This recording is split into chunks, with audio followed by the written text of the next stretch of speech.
Assalamualaikum warahmatullahi wabarakatuh. Kami dari kelompok 2, mahasiswa Telkom University Jakarta. Hari ini untuk mempresentasikan hasil tugas besar kami yang berjudul Clustering Data Tumor menggunakan Kimex.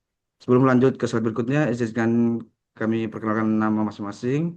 Dengan saya sendiri, nama saya Arzaki dengan NIM 101072400006. Perkenalkan, nama saya Alia Hinda Sufitri Syaida dengan NIM 101072400034. Perkenalkan, saya Nikita Rahmalia Priyanka dengan NIM 10107243.001. Saya Irfan Ali Setiawan dengan NIM 1010724085. Saya Berliana Desta Yulfi dengan NIM 101072404113. Saya Marina Wilia Samosir dengan NIM 101072430019. Dan saya Muhammad Rafi Fadlur Rahman Faiz dengan NIM 101072400001.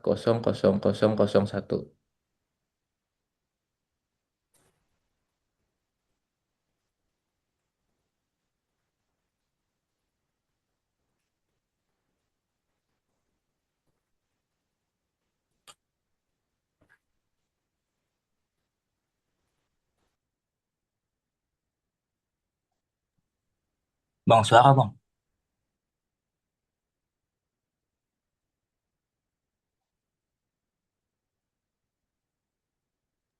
Mari kita mulai dan memahami alasan di balik penelitian ini, yaitu latar belakang. Saat ini kita menghadapi tantangan besar dalam dunia medis. Ada tiga permasalahan utama yang kami amati. Pertama, yaitu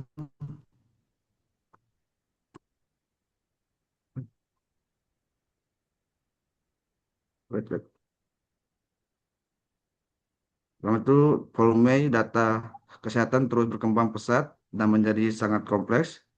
Yang kedua, data tumor sendiri memiliki banyak atribut, mulai dari ukuran, bentuk hingga struktur yang sulit dipetakan secara sekilas. Ketiga, melakukan analisis secara manual pada data set sebanyak itu menjadi sangat sulit dan tidak lagi efisien. Oke, lanjut. Rumusan masalah. Di sini kami untuk mengarahkan jalannya penelitian ini, kami ada 4 poin masalah utama yang dijawab. Poin pertama itu terkait dengan pemahaman data awal, bagaimana cara menganalisis dataset tumor ini agar kita bisa memahami karakteristik data yang kita miliki secara menyeluruh. Poin kedua yaitu mengenai metode inti, bagaimana implementasi atau penerapan metode clustering dan algoritma K-means ini pada dataset tumor tersebut. Untuk poin ketiga, bagaimana kita menentukan jumlah cluster yang paling optimal. Di sini kami akan menguji menggunakan metode ELBO dan SALT score. Dan untuk poin terakhir, sebagai inti dari temuan kami, nantinya bagaimana hasil akhir dari pengelompok, pengelompokan data tumor tersebut berdasarkan karakteristik unik yang dimiliki setiap kelompoknya. Dan di sini tujuan penelitian kami ada 4 poin. Yang pertama itu kami akan mengawali dengan exploratory data analysis yaitu ADA. Tahap ini krusial untuk membedah dan memahami karakteristik mendalam dari dataset tumor yang kami gunakan sebelum masuk ke proses lebih lanjut. Untuk poin kedua, kami menerapkan algoritma K-means. Algoritma ini dipilih untuk mengelompokkan data tumor dalam klaster-klaster tertentu berdasarkan kemiripan fiturnya. Untuk poin ketiga, agar hasil mengelompokkan akurat, kami menentukan jumlah kelompok secara acak dan kami menggunakan metode elbow dan sources untuk memastikan kita dapat jumlah cluster yang paling optimal secara matematis. Dan untuk poin terakhir, kami menganalisis hasil clustering tersebut tujuannya adalah untuk mengungkapkan pola unik, karakteristik, dari spesies dari setiap kelompok tumor yang berhasil diidentifikasi. Oke, next. Oke, next di sini dataset. Jadi kami pakai dataset yang namanya Cancer Tumor Features. Jadi isinya tuh ada 569 sampel dengan 30 fitur numerik. Nah, jadi tiap fitur ini tuh sebenarnya menggambarkan karakteristik si tiap sel tumornya yang diambil dari citra biopsi. Nah, misalnya tuh ada ukuran radius, area, perimeter, terus juga ada tekstur sampai ke bentuk kayak tingkat kecengkungan atau kepadatannya si sel tumornya itu. Jadi penting banget dipahami kalau misalnya itu kita bukan sekedar angka aja ya, tapi representasi nyata dari si kondisi tumor itu sendiri. Nah, jadi dari data ini tuh tujuan kami tuh untuk mencari pola yang nantinya tuh bakal kita pakai untuk clustering atau pengelompokan data berdasarkan kemiripan. Oke, next.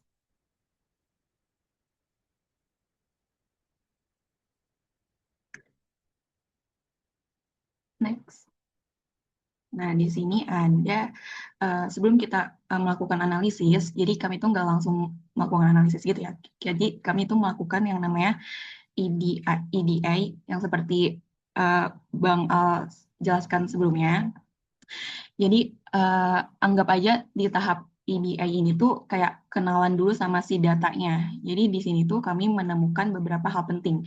Yang pertama itu yang yang pertama itu nggak ada missing value. Jadi datanya itu lengkap. Yang kedua, nggak ada data duplikat. Jadi semua datanya itu valid dan unik gitu. Terus distribusi datanya juga nggak normal. Artinya penyebaran datanya itu agak miring. Dan yang terakhir, ada beberapa outlier, khususnya itu di fitur ukuran. Jadi ada nilai yang cukup jauh dari mayoritas datanya. Nah, insight yang penting banget dari sini itu karena kita tuh bakal nemuin cara untuk memperlakukan data di tahap berikutnya kayak gitu. Next.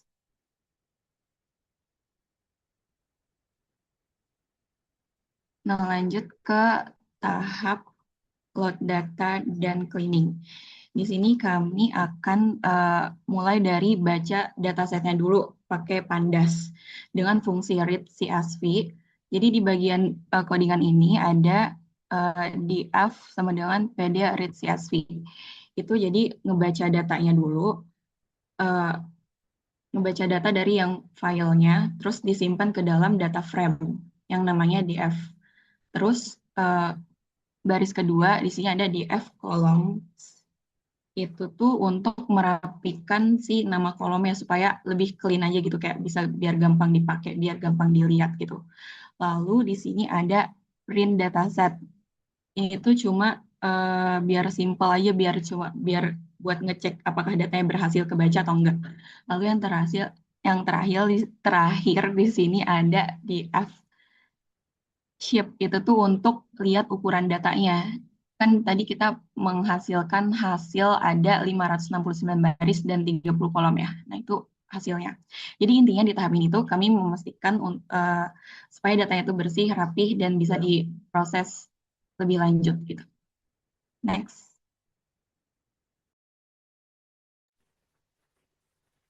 Berikut merupakan grafik distribusi data. Jadi pada grafik di sini grafiknya itu tidak berdistribusi dengan normal karena hal ini ditunjukkan dengan grafik yang menunjukkan cenderungnya lebih miring, yang memiliki banyak nilai kecil dan sedikit nilai ekstrem. Selain itu terdapat beberapa penyebab yang menjadi distribusinya tidak seimbang, sehingga mengidentifikasi adanya potensi outlier pada beberapa fitur. Next.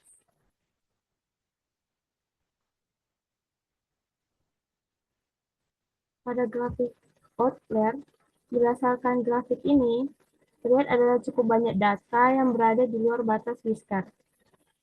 Outlier paling dominan terdapat pada fitur yang berkaitan dengan ukuran tumor seperti mean area, worst area, dan worst radius. Next.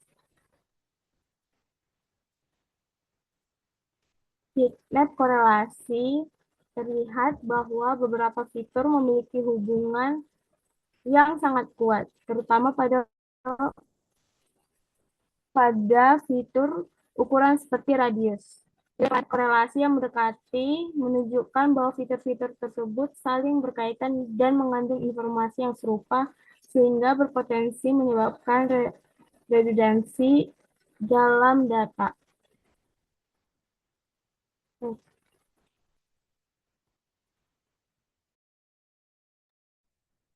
Oke, selanjutnya analisis skala data. Pada tahap ini dilakukan analisis terhadap skala data pada setiap fitur. Dari hasil statistik deskriptif, terlihat bahwa rentang nilai antar fitur cukup berbeda signifikan. Contohnya, fitur perimeter memiliki nilai pada skala puluhan, sedangkan fitur area memiliki nilai yang jauh lebih besar hingga ratusan ataupun ribuan. Nah, perbedaan skala ini tuh penting diperhatikan karena algoritma K-means bekerja berdasarkan perhitungan jarak antar data. Jika data tidak diseimbangkan, maka fitur dengan nilai lebih besar akan lebih dominan dalam menentukan centroid dan hasil clustering. Nah, oleh karena itu, tahap normalisasi atau standarisasi diperlukan agar seluruh fitur memiliki kontribusi yang lebih seimbang dalam proses analisisnya. Next. Nah, untuk insight awal data, berdasarkan hasil eksplorasi data, dapat dilihat bahwa dataset memiliki karakteristik yang cukup beragam. Selain ditemukan variasi data yang tinggi, terdapat juga beberapa outlier pada fitur tertentu serta korelasi yang cukup kuat antar variabel.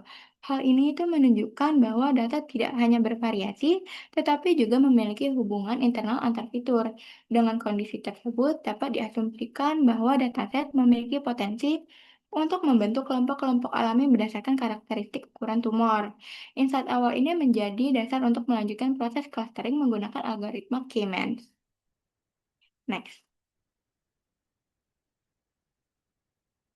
Kesimpulan EDA berdasarkan seluruh tahapan eksplorasi data analis yang telah dilakukan dapat disimpulkan bahwa dataset memiliki kualitas data yang cukup baik karena tidak terdapat missing value dan seluruh fitur bersifat numerik.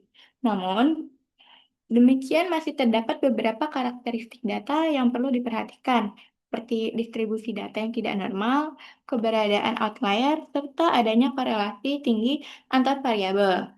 Oleh karena itu, sebelum proses clustering dilakukan, dibutuhkan tahap pre-processing berupa normalisasi atau standarisasi data agar clustering menjadi lebih optimal dan juga akurat.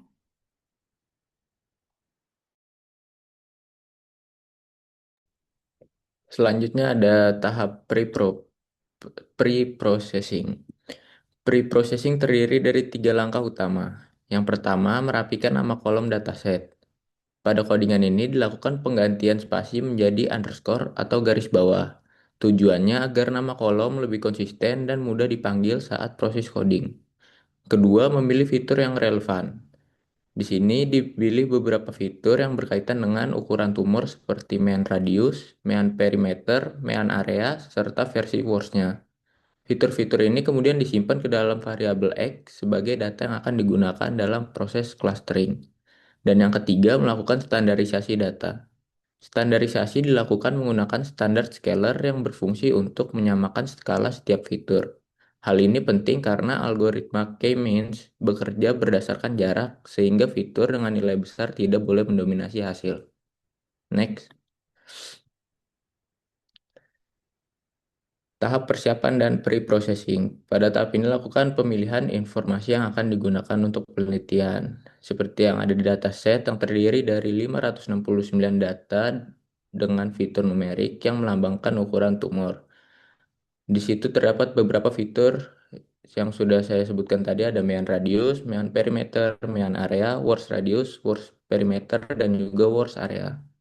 Tahap pre-processing dilakukan untuk menjamin dataset dipakai dalam proses pengelompokan. Hasil EDA menunjukkan adanya perbedaan skala di antara fitur-fitur.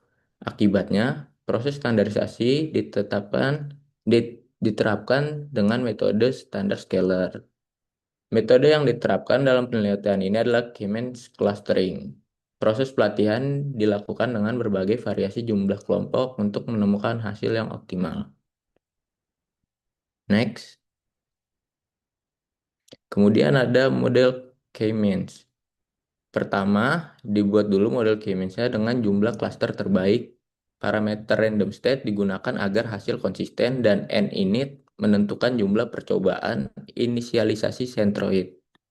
Kemudian model dilatih menggunakan data yang sudah distandarisasi dengan fungsi fit predict yang sekaligus menghasilkan label klaster untuk setiap data. Hasil tersebut disimpan ke dalam dataset sebagai kolom baru bernama cluster. Dan yang terakhir dilakukan evaluasi menggunakan silhouette score untuk mengukur seberapa baik hasil pengelompokan yang telah dilakukan.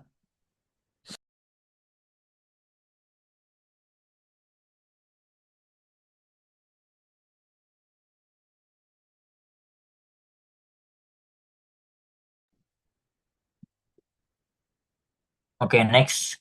Menentukan jumlah cluster.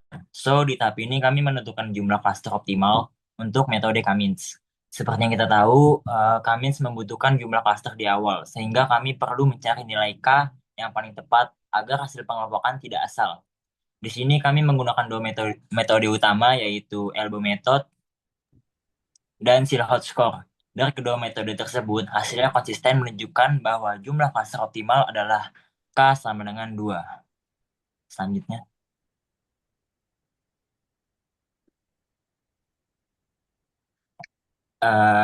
Di sini ada elbow method. Pertama, kami menggunakan elbow method.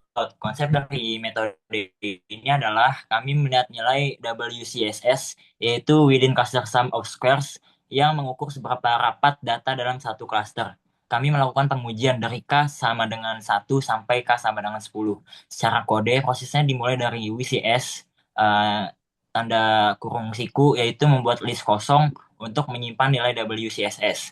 For I in range, buka kurung 1 sama koma 11 tutup kurung, melakukan perulangan untuk setiap jumlah cluster.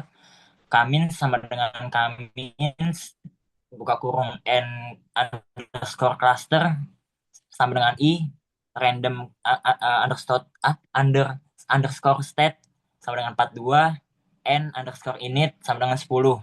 Membuat model K-means dengan jumlah cluster sesuai I. Random underscore state untuk konsistensi dan n underscore init untuk hasil terbaik. K-means .v buka kurung x .scale tutup kurung melatih model dengan data yang sudah di scaling. WCSS.append K-means .inertia menyimpan nilai WSS ke dalam list. Setelah itu hasilnya divisualisasikan menggunakan grafik.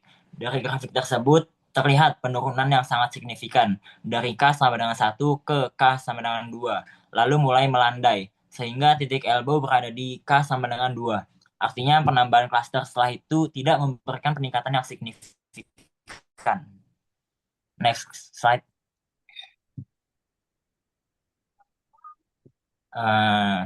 Hyperparameter tanding silhouette score. Selanjutnya kami menggunakan silhouette score untuk mengevaluasi kualitas cluster. Metode ini mengukur seberapa baik suatu data masuk ke dalam clusternya dibandingkan dengan cluster lain. Nilainya berkisar dari minus 1 sampai 1, dan semakin mendekati 1 berarti hasilnya semakin baik. Dan hasilnya menunjukkan nilai tertinggi ada pada K sama dengan 2 dengan nilai sekitar 0,58. Ini berarti pada K sama dengan 2, klaster yang terbentuk paling optimal dan pemisahannya paling jelas. Untuk memastikan kami juga mengambil nilai terbaik dengan codingan np.argmax buka kurung sil underscore scores buka kurung untuk mencari indeks nilai tertinggi. Berdasarkan kedua metode yang telah kami gunakan, elbow method menunjukkan titik optimal di K sama dengan 2, dan silhouette juga menunjukkan nilai terbaiknya di K sama dengan 2. Sehingga dapat disimpulkan bahwa jumlah klaster optimal dalam penelitian ini adalah 2 klaster. Karena pada nilai tersebut, data sudah terkelompok dengan baik, dan penambahan klaster tidak memberikan peningkatan yang signifikan. Oke, selanjutnya. Oke, pada slide ini ditampilkan visualisasi hasil clustering menggunakan metode PCI atau Principal Component Analysis. PCA digunakan untuk mereduksi dimensi data agar lebih mudah divisualisasikan dalam bentuk dua dimensi. Titik-titik pada grafik mempresentasikan data tumor yang telah dikelompokkan menjadi dua klaster. Setiap warna menunjukkan kelompok yang berbeda, yaitu klaster 0 dan klaster 1.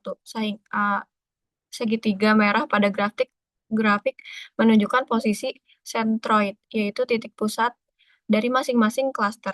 Sentroid ini merupakan representasi rata-rata dari seluruh data dalam satu klaster. Dari visualisasi ini, terlihat bahwa kedua klaster memiliki pemisahan yang cukup jelas yang menandakan bahwa proses clustering berjalan dengan baik. Next. Nah, di sini ada hasil clustering. Berdasarkan hasil clustering, terbentuk dua kelompok utama dengan karakteristik yang berbeda. Cluster pertama memiliki nilai fitur yang lebih tinggi yang mengindikasikan bahwa tumor dalam kelompok ini cenderung berukuran lebih besar. Sedangkan cluster kedua memiliki nilai fitur yang lebih rendah, yang menunjukkan tumor dengan ukuran lebih kecil. Perbedaan rata-rata fitur antar klaster terlihat cukup signifikan sehingga kedua kelompok dapat dibedakan dengan jelas. Hal ini menunjukkan bahwa metode K-means berhasil mengelompokkan data tumor dengan cukup baik berdasarkan karakteristiknya. Next. Di sini ada analisis hasil machine learning. Pada tahap analisis, proses dimulai dari exploratory data analisis atau EDA hingga clustering. Hasil EDA menunjukkan bahwa data memiliki variasi yang lebih tinggi, distribusi yang tidak normal, serta terhadap outlier dan perbedaan skala antar fitur. Oleh karena itu, dilakukan pre-processing berupa standarisasi agar setiap fitur memiliki kontribusi yang seimbang dalam proses clustering. Metode K-means kemudian digunakan dengan penentuan jumlah cluster optimal menggunakan elbow method dan Silhouette score. Hasil evaluasi menunjukkan bahwa jumlah cluster terbaik ada dua, dengan nilai Silhouette score sekitar 0,5. Nilai ini menunjukkan bahwa kualitas clustering sudah cukup baik meskipun belum sepenuhnya optimal. Visualisasi menggunakan PCA memperlihatkan bahwa kedua klaster memiliki pemisahan yang cukup jelas dengan sentroid berada di pusat masing-masing kelompok. Secara keseluruhan, model berhasil mengelompokkan data menjadi dua kategori utama, yaitu tumor berukuran kecil dan tumor berukuran besar sehingga mampu menangkap pola utama dalam dataset. Next. Yang terakhir ada kesimpulan. Yang pertama ada efektivitas K-means clustering. Metode K-means clustering terbukti cukup efektif dalam mengelompokkan data tumor berdasarkan karakteristiknya. Lalu yang kedua ada hasil evaluasi. Jadi jumlah klaster optimal adalah dua klaster dengan nilai Silhouette score sehingga 0,5 mengidentifikasikan kualitas pengelompokan yang cukup baik. Yang ketiga ada keterbatasan dan rekomendasi. K-means mampu mengidentifikasikan pola dalam data tumor, namun masih memiliki keterbatasan, yaitu yang pertama ada sensitif terhadap outlier, yang kedua bergantung pada jumlah klaster yang ditentukan di awal.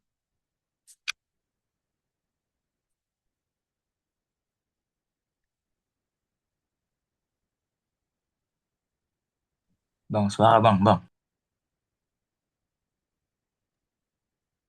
Oke, terima kasih atas kesempatan yang diberikan kami.